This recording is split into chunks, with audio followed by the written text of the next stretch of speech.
The next disorder that we are going to learn in this group of glomerular disorders is focal segmental glomerulosclerosis. Focal segmental glomerulosclerosis, which you can abbreviate as FSGS. FSGS. So, let me begin by telling you the first possible question from this topic, that this is the most common cause. Okay, this is the most common cause of nephrotic syndrome in adults. Most common cause of nephrotic syndrome in which age group? The adults. Okay, most common in adults, because we have already learned among children it is the minimal change disease, and in adults it is the FSGS. Clear? Okay. Now let's try to understand this disorder more, focal segmental glomerulosclerosis. First point is that this is also like a minimal change disease. This is also a podocytopathy. Yes, so the podocytes will be affected. But unlike the minimal change disease, where only the effacement of food processes were there, this is not limited to effacement. You will have effacement of the food processes in FSGS also. But in addition to that, you will also get a detachment of the podocytes. A detachment of podocytes. So what I am trying to convey is that in case of minimal change disease, see, you had all the visceral epithelial cells, that is your podocytes, intact, though there were only some structural changes. But here it is not intact, you have detachment of the podocytes as well. Okay, so that is how it is different from that of a minimal change disease. And another point that you have got to note is about the terminology itself. Okay, it is FSGS, no? FSGS, which means there is a focal and segmental glomerulosclerosis. Okay, so what are these two terms? Okay, focal and segmental. Now focal means in glomerular parlance, when you use these terms focal and diffuse, focal means less than 50% of the glomeruli are involved. When you take into account all the glomeruli, if less than 50% of glomeruli are involved, you call it focal. Okay. And in a single glomeruli if you take, okay, suppose if you have only one part that is affected, that is what you call segmental. Okay. But sometimes, you might have a global involvement of a particular glomeruli. Okay. So that is a global involvement where only a part of the glomeruli is involved, that is called a segmental involvement. So in case of FSGS, less than 50% of the glomeruli are involved, and in the glomeruli that are involved, there is a segmental involvement and there is some sclerosis. Okay, it is focal segmental glomerulosclerosis.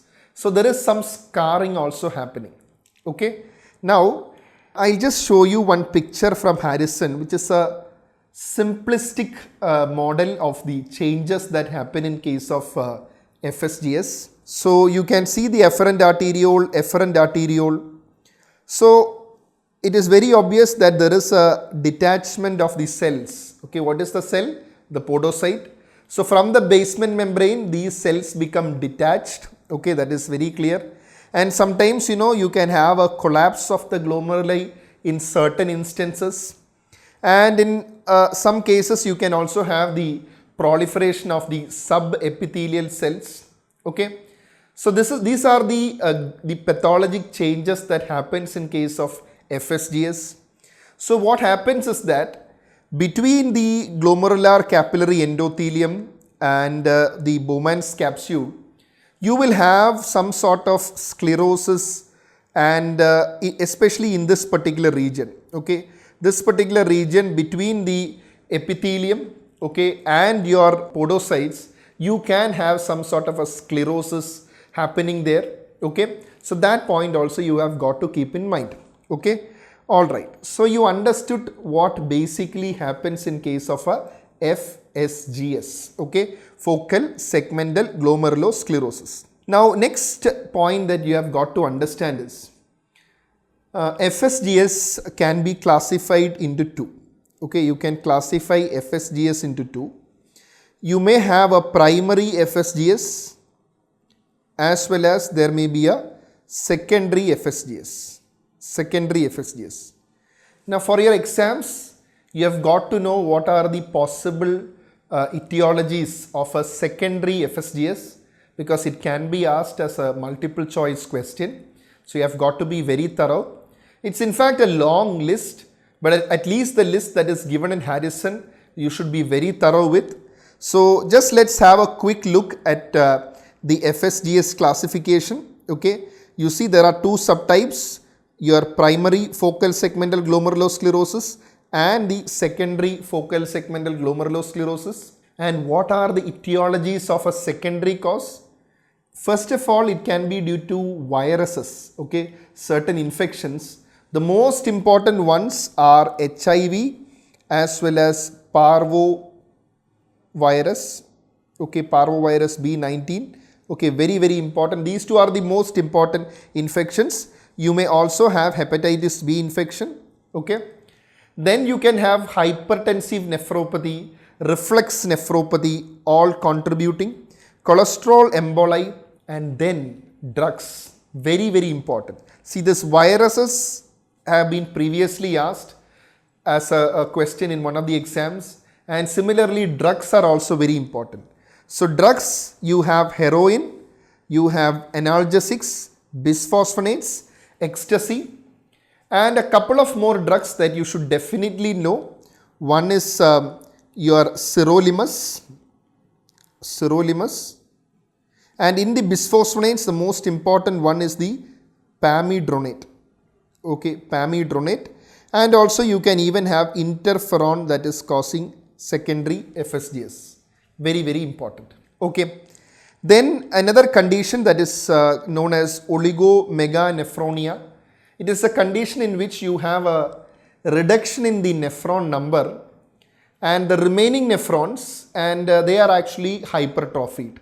Okay, so that is this oligomeganephronia.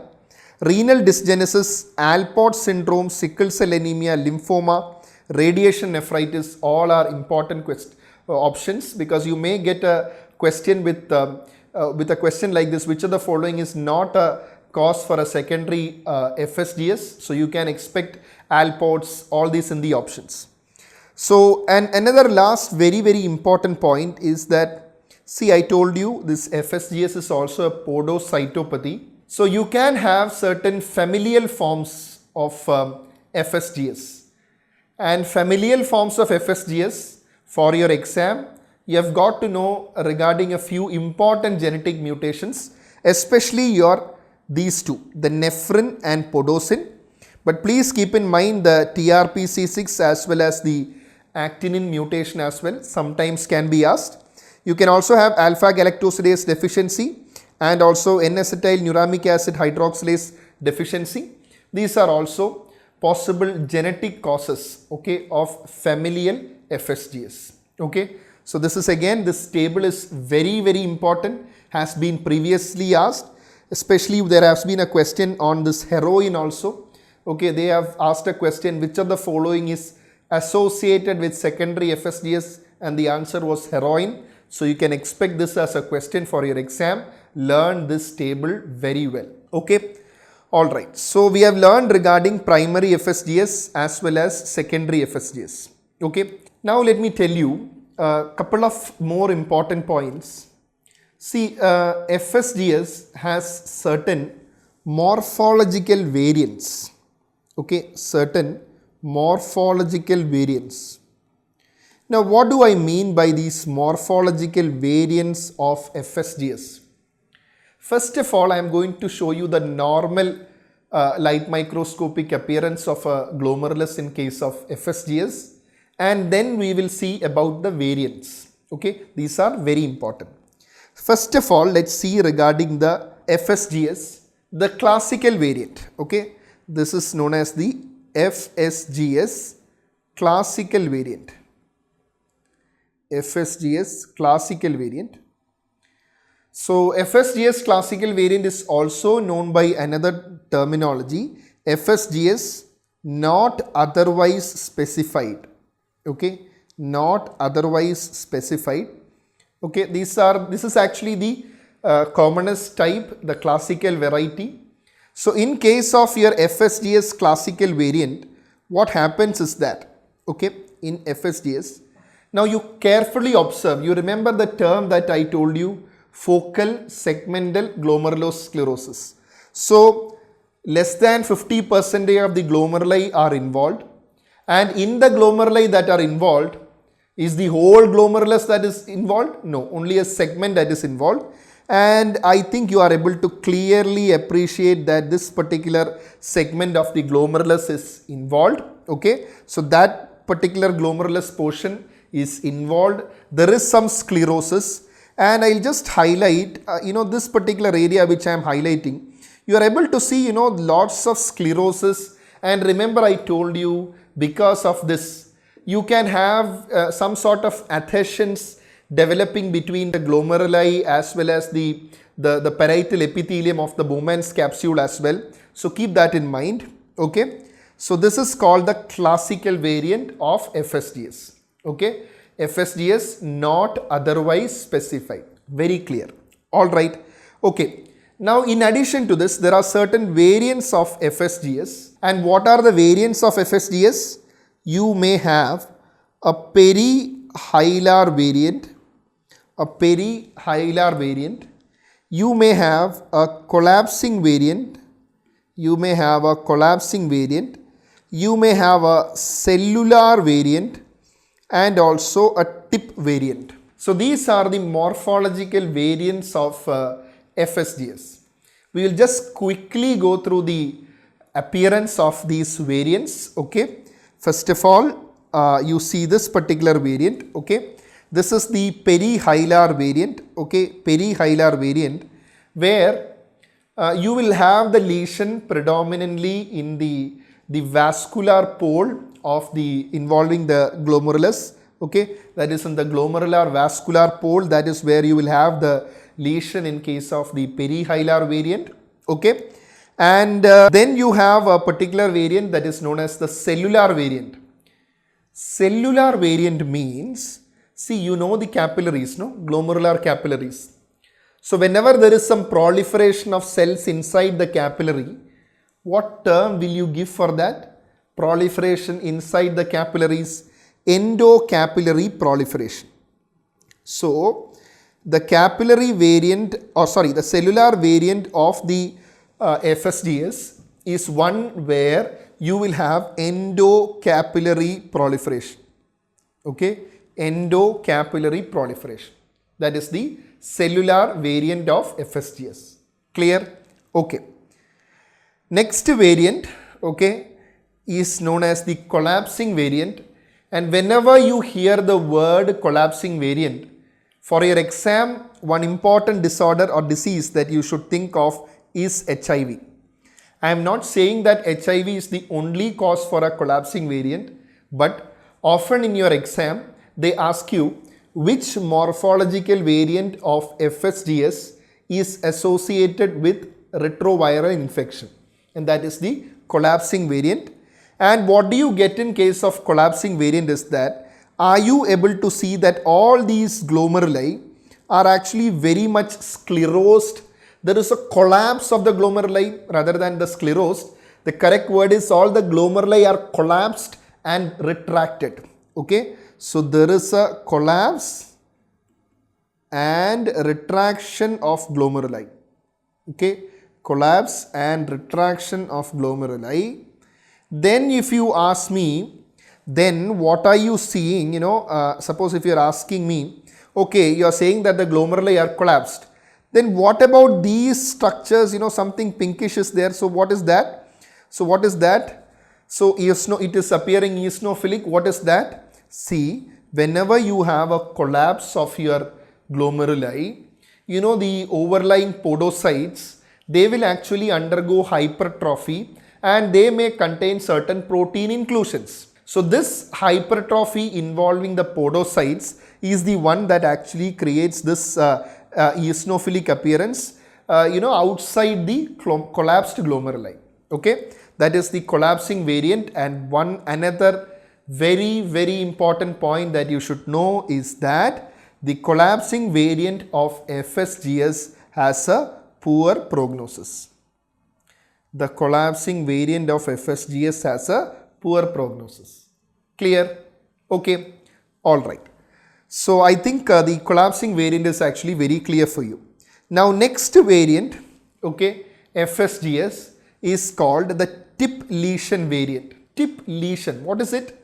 See, tip lesion variant means, see, the lesion that you have in case of this variant is at the region where you have the origin of the proximal convoluted tubule. Okay, see, from the Bowman's capsule, you will have the PCT that is originating, right? So at the origin of the PCT, at origin of the proximal tubule, that is, if the lesion is there, you call it a tip variant of FSGS. Tip variant of FSGS. One very important MCQ point that you have got to know here is that the tip variant is having a good prognosis. The tip variant of FSGS has a good prognosis. Okay, now just to summarize the various variants of FSGS. So let me see if you are able to get this right. Okay, so if you are able to get this right, perfect. Otherwise, the punishment for you is to watch this module again. Okay, so you see the arrows, you tell me what is this variant. The variant which is very close to the, you see this is the afferent arteriole, macula densa. So what is this? The arrow that you are seeing pointing very close to the vascular pole of the glomerulus, because where the arteries and the afferent arteriole and efferent arteriole, you can see what is that variant? That is the hilar variant. Okay, that is the hilar variant. And what about the next picture? You are having a lesion and the arrow is actually showing that the lesion is where you will have the origin of your proximal tubule. And what is that variant? That is referred to as the tip variant. That is referred to as the tip variant of FSGS. Clear? Alright. The third picture where you are having the glomeruli being collapsed. There is a collapse and retraction of the glomeruli with some compensatory podocyte being hypertrophied. What do you call that? That is called a collapsing variant. That is called a collapsing variant. And the last one where you have lot of proliferation inside the glomerular capillaries. So what do you call that variant? Cellular variant. Cellular variant. So these are the morphological variants. So I would always advise you that these two variants are the ones which are likely to be asked, the one with good prognosis, the one with poor prognosis, and collapsing is also associated with HIV infection. Okay, so I hope that is very clear to you. So after having learned regarding the morphological variants of FSGS, let's move to the clinical presentation. Okay, remember, I am not going to explain anything regarding the clinical presentation. I will just add one word here, that is the presentation is what? As nephrotic syndrome. Okay, nephrotic syndrome. We have learned nephrotic syndrome in detail in the previous module where we have discussed the clinical presentations of glomerular disorders. So you will have nephrotic syndrome, and commonly it is in adults that you will have a nephrotic syndrome with FSGS. Okay. But one point I want to add where it is slightly different from that of a minimal change disease, because you remember when we discussed regarding minimal change disease, I had told you, see, hypertension, okay, hypertension, or maybe a raised serum creatinine, okay. So what about these entities, hypertension, raised serum creatinine, and also the hematuria? Were these common in case of minimal change disease? I had told specifically that these parameters, that is hypertension, serum creatinine, raised serum creatinine, as well as hematuria, is usually against a minimal change disease, can rarely happen in adult presentations, but in general it was uncommon. But please understand that in case of FSGS, you may have associated hypertension, raised serum creatinine and hematuria. So the problem is, unlike minimal change disease, which was again a disease which would not proceed to a chronicity. I told you that in general the minimal change disease do not progress to a chronic kidney disease, but your FSGS is very well known to chronicity. So this can proceed to chronic kidney disease. This can proceed to chronic kidney disease. So that is one point that you have got to know. Okay. So that is the issue with FSGS. You know, it is not a disease which has a better prognosis compared to your minimal change disease. Okay. And I told you it is present in adults, but sometimes some children, especially the steroid resistant nephrotic syndrome in children, on subsequent renal biopsy, you might find that this is actually a FSGS, because 10 to 15% of nephrotic syndrome, you know, in case of your children also, it can be a FSGS. Okay, so FSGS also can present in case of children. Okay, so that is also very clear to you. So regarding investigations, see the same line of investigations that you do. But the only point that I want to tell you, yes, you will have to look for how much the protein is being lost in urine. Okay, so you will have to check for your cholesterol values. Okay, so the workup is same, but most importantly, the important part of workup of a patient with FSGS is to rule out secondary causes. Okay, to rule out secondary causes. Now this is again very, very important, because I will explain that when I come to the management also, why identifying a secondary cause is important. Okay, so part of the workup, rule out secondary causes, and I have already told you, any adult with a nephrotic syndrome, you have to go for biopsy. So biopsy has to be done. Okay, biopsy has to be done, and in FSGS it will help in prognostication also, because if you have a variant like collapsing variant, the prognosis is not that great. Okay, all right. So next, let us move to the treatment of FSGS. Treatment of FSGS. So treatment of FSGS also, here also you will go for steroids. You will go for steroids, okay, for the treatment. And yes, you will go for oral prednisolone. Oral prednisolone. And see, you will start the patient on 1 mg per kg per day of oral steroids.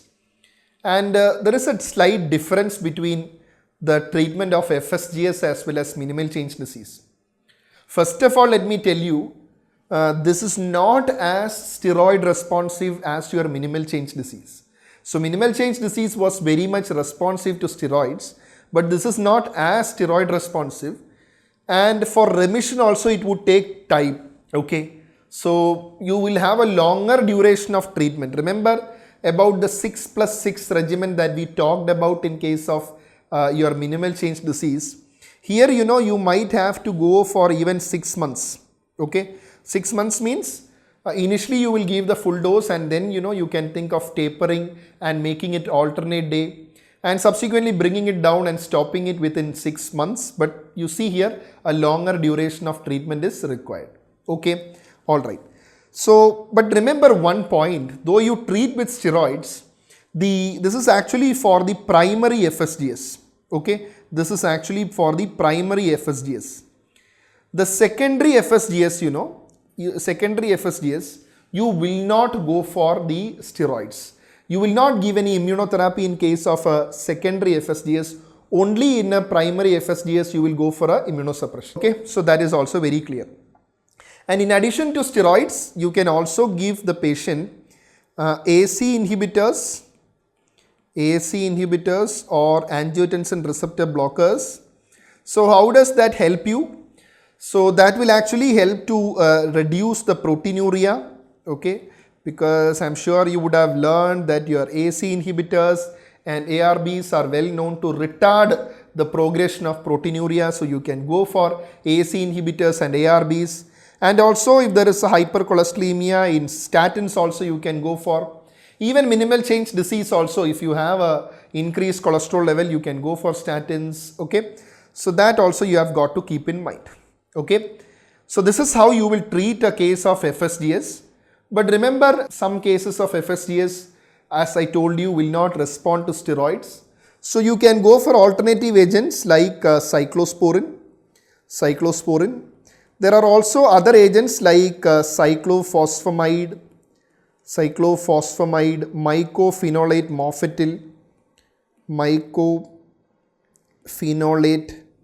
mofetil.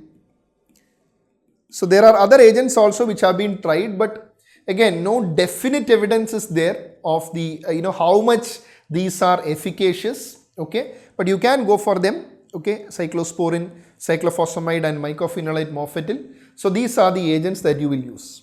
Okay, so just to summarize FSGS once again, remember, most common cause of nephrotic syndrome in adults.